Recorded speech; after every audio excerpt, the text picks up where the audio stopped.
From the New York Times, I'm Natalie Kitroeff. This is The Daily.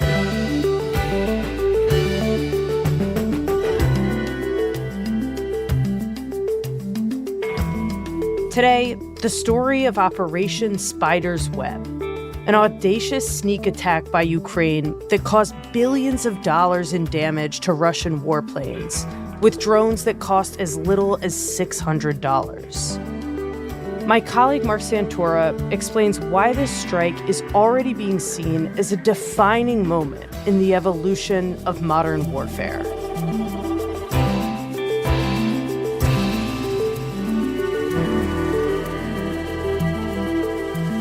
It's Wednesday, June 4th.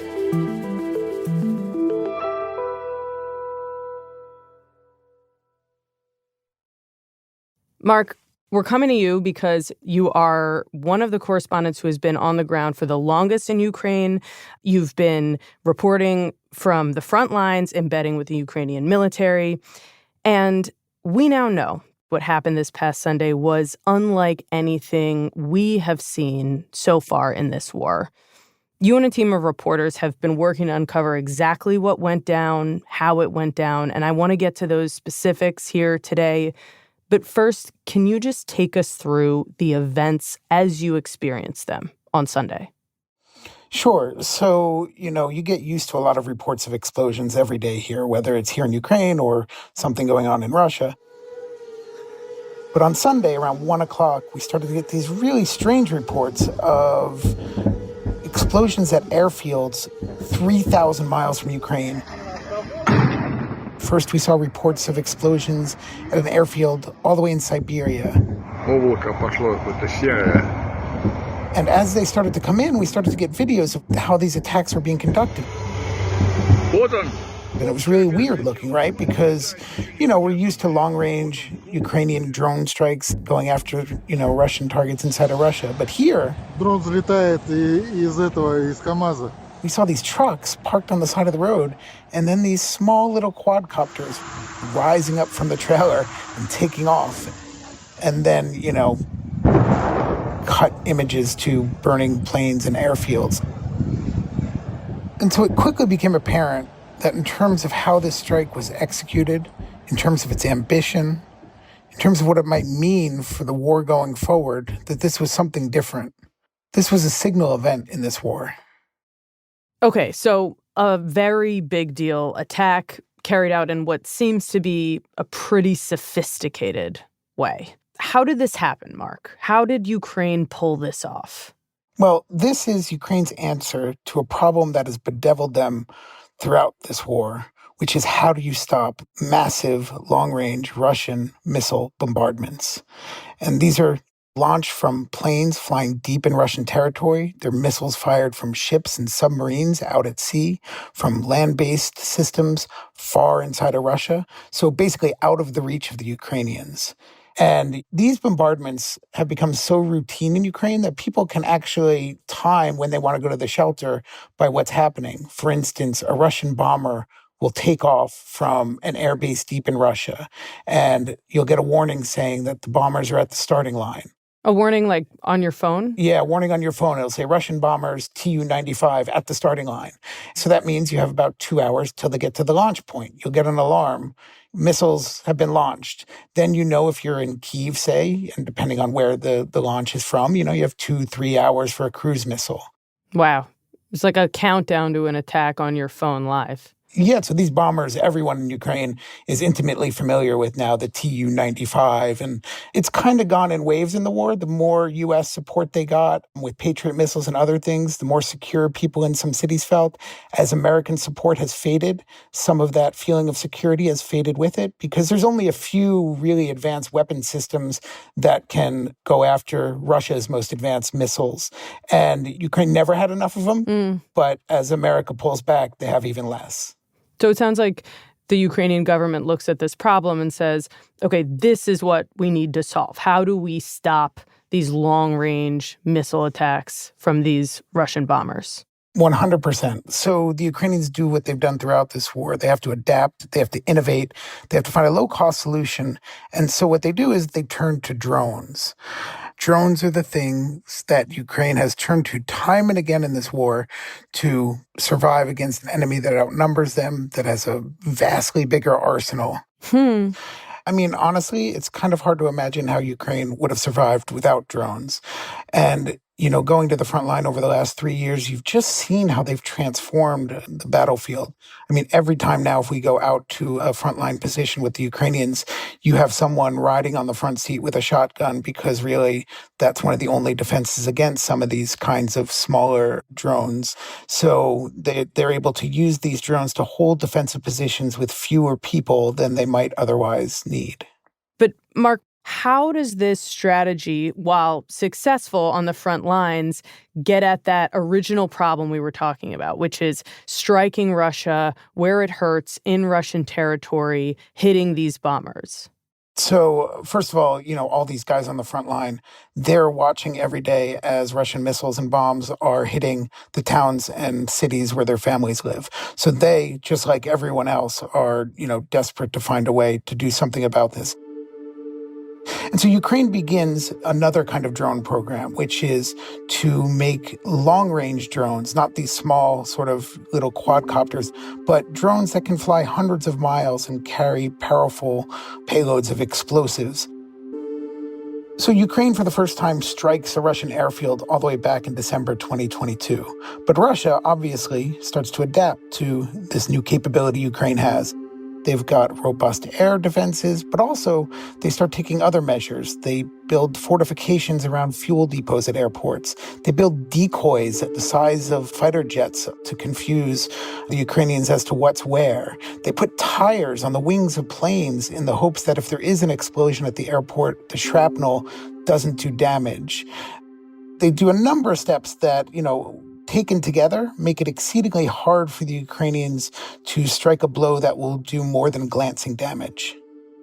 So again, the solution isn't there yet. Right. So about a year and a half ago, the Ukrainians decide they need to try something different. And they come up with this very secret plan. So secret, the Ukrainians say they didn't even tell the Americans.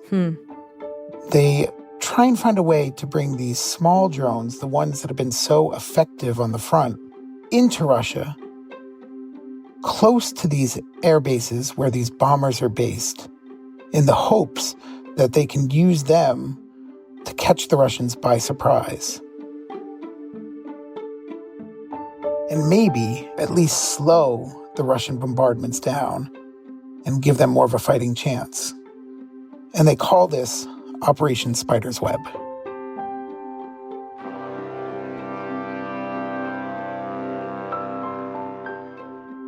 We'll be right back.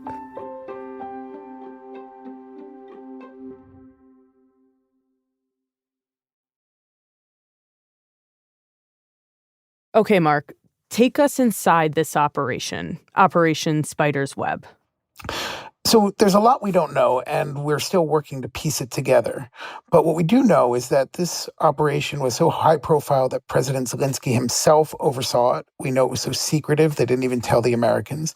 And we know the goal was to secret these drones into Russia and close to these air bases so they can hit these bombers. So Ukraine has to do two things for this operation to be pulled off successfully. They have to hide the drones, and they have to train the drones. And let's start with the hiding. They start with thinking to themselves, what is the most common, ubiquitous thing you see on the roads? And it's shipping containers, these nondescript, hulking metal boxes that you see going up and down highways every day, and you don't give a second thought. They make a decision that they're going to turn those containers into a much more sophisticated weapons delivery system. And what does that look like? Well, think of a Russian nesting doll, right? Where you have the big doll, inside the big doll is a smaller doll and a smaller doll. So you have this container with a roof that can be popped off by remote control. But then inside of that container, we have another container. And that container holds the drones, and beneath the drones, chargers for those drones. And the roof of that smaller container can also pop off, at which point the drones can take off into the sky and launch their attack the minute they get the signal to go. And what makes it even crazier, and we're not 100% sure where each piece of this puzzle was assembled, but President Zelensky said they set up their main sort of headquarters to pull off this operation right across the street from the FSB, which is, the Russian Internal Security Services. So wow. They're orchestrating this whole thing from inside of Russia at a secret base that's, with a stone's throw from the Russian secret police, according to the Ukrainians. So you have people involved in every step of the way. You have the agents who snuck into Russia to help pull this off. You had the pilots who were going to fly these drones from a very far remote location back in Ukraine. Each step along the way, you have spies and soldiers and drone pilots involved in executing this. Okay, so you said step 2 was training the drones. What did that look like? So their primary target is going to be these bombers. And so they want to teach the software how to hit these bombers to do the most damage that they can. And they happen to have some of these Soviet-era bombers in a museum in central Ukraine, back from the day when Ukraine was a part of the Soviet Union. Long ago mothballed, but turned out to be quite useful in this mission. So what they do is they take some of the most sophisticated new machine learning, artificial intelligence algorithms that they've been testing and expanding throughout the war, and they train these drones to basically go after the most vulnerable spot on these bombers, which is where the fuel is kept, basically. Just clearly an enormous amount of tradecraft went into this. Yeah, I think obviously one of the big questions the Kremlin is wrestling with is how in the world could Ukraine have penetrated so deeply for so long to pull this off? And I think that's we don't know the answer to that. Okay, so once they have these drones trained up, they have them hidden, they're in the country. What's the next step? It's time to attack. On Sunday, around 1:06 p.m., they get the order. The roof of these containers pops up, the roof containing the drones pops off, and the drones start to take to the air. And then we start to see explosions, clouds of smoke rising up from airfields. And at the same time, drones rising from containers are going and attacking airfields across Russia. And then we start to get from our intelligence sources direct video views from these drones on their attack mission. There's one really compelling one where you see from the drone's vantage point, the same thing the drone pilot would see, it flying over an airfield as 2-3 bombers are on fire and it dives in to hit another one. And so you start to see these just wildly dramatic images coming out and the attack is underway.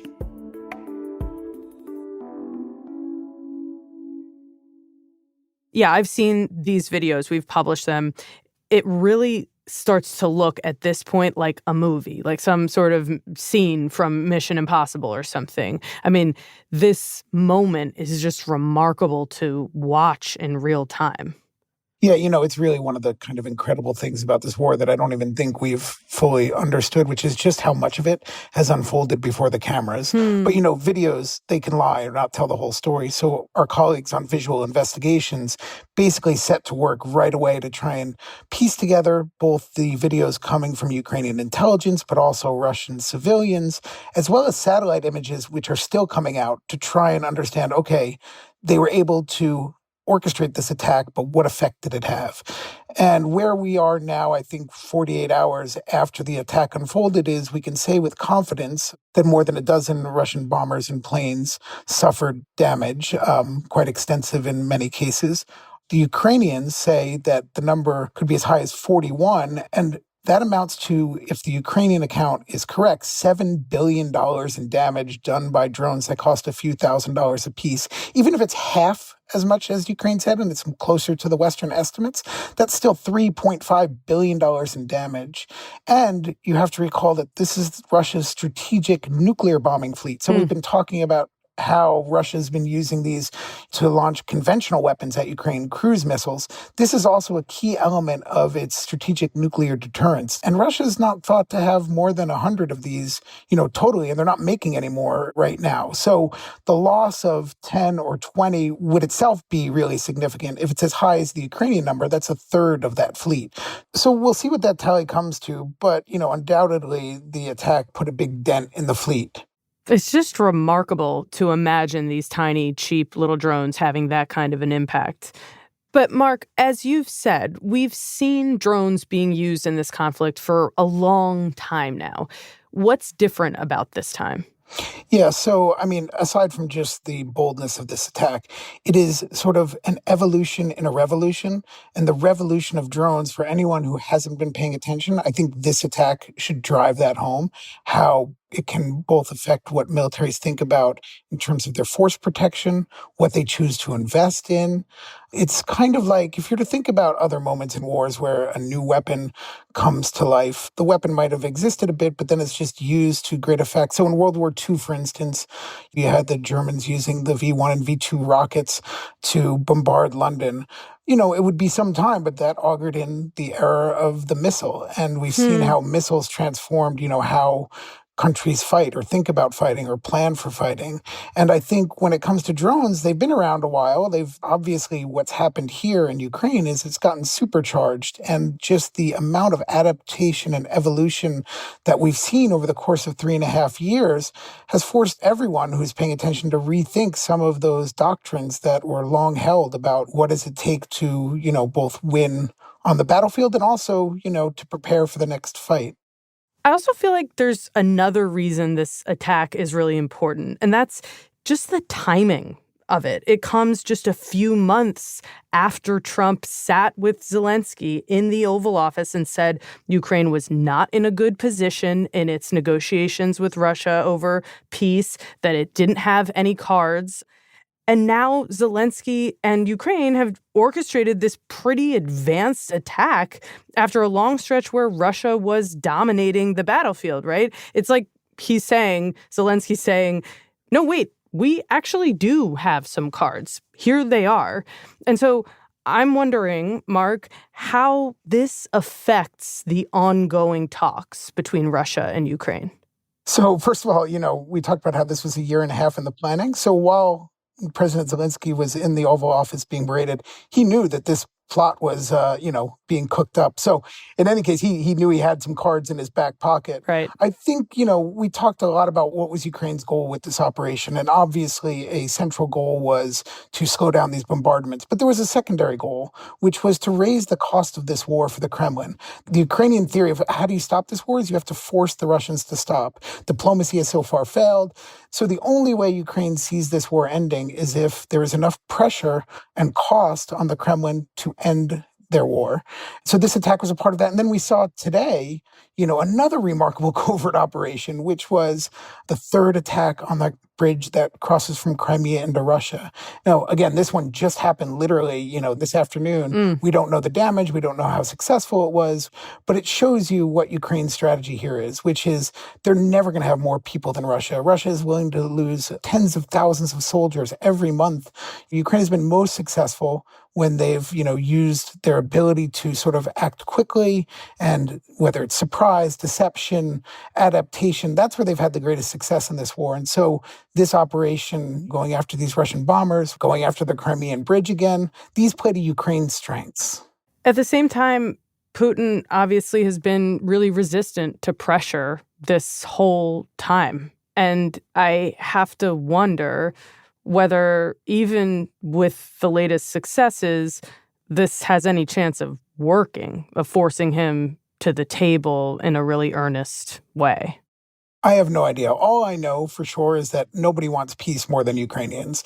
They want this war to be over. But none of us really know what will force Putin to stop this invasion and really either engage in good faith negotiations or agree to the immediate ceasefire that everyone, quite frankly, Ukraine, the US, the Europeans all want. And what we have instead, since this diplomatic push has sort of kicked into high gear after Trump took office, is no closer to peace, but more violent week after week.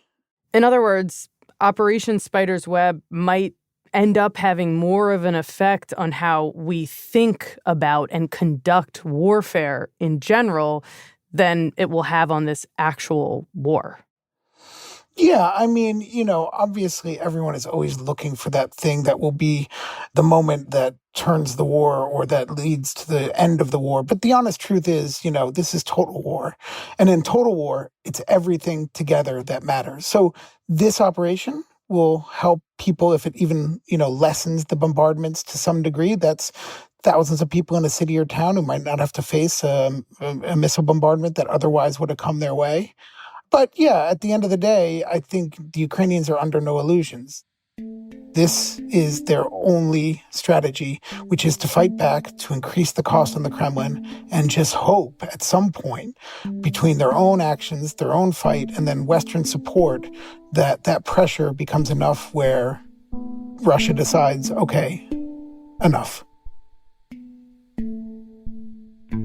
Marc, thanks for being here, and stay safe. Thank you.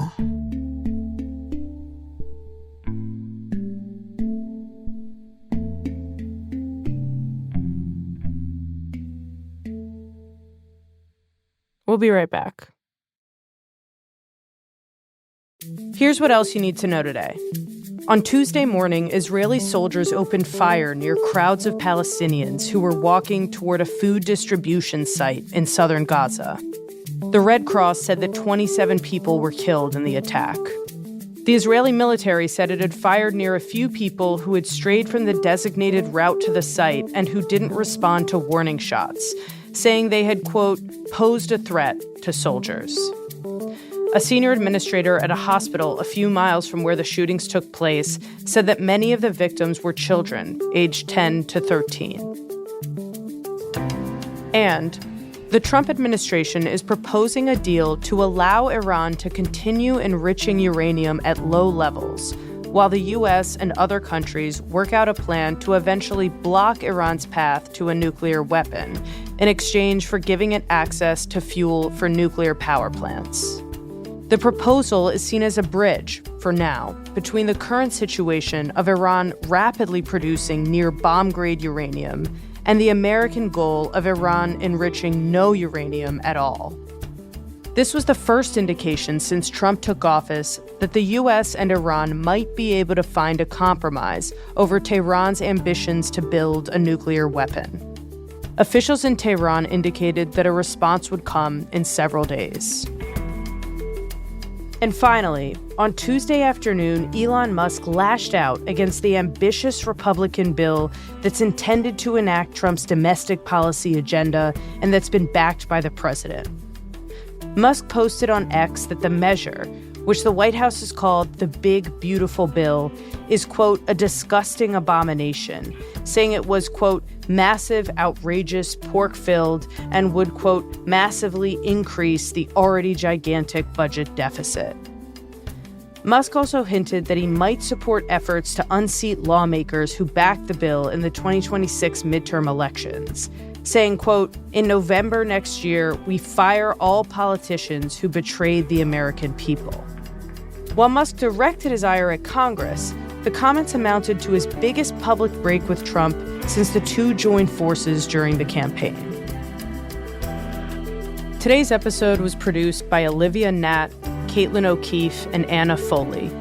It was edited by Devin Taylor and Chris Haxel, with help from Mike Benoit. Contains original music by Pat McCusker, Rowan Nemisto, and Alicia Itu, and was engineered by Alyssa Moxley. Our theme music is by Jim Brunberg and Ben Landsberg of Wonderly.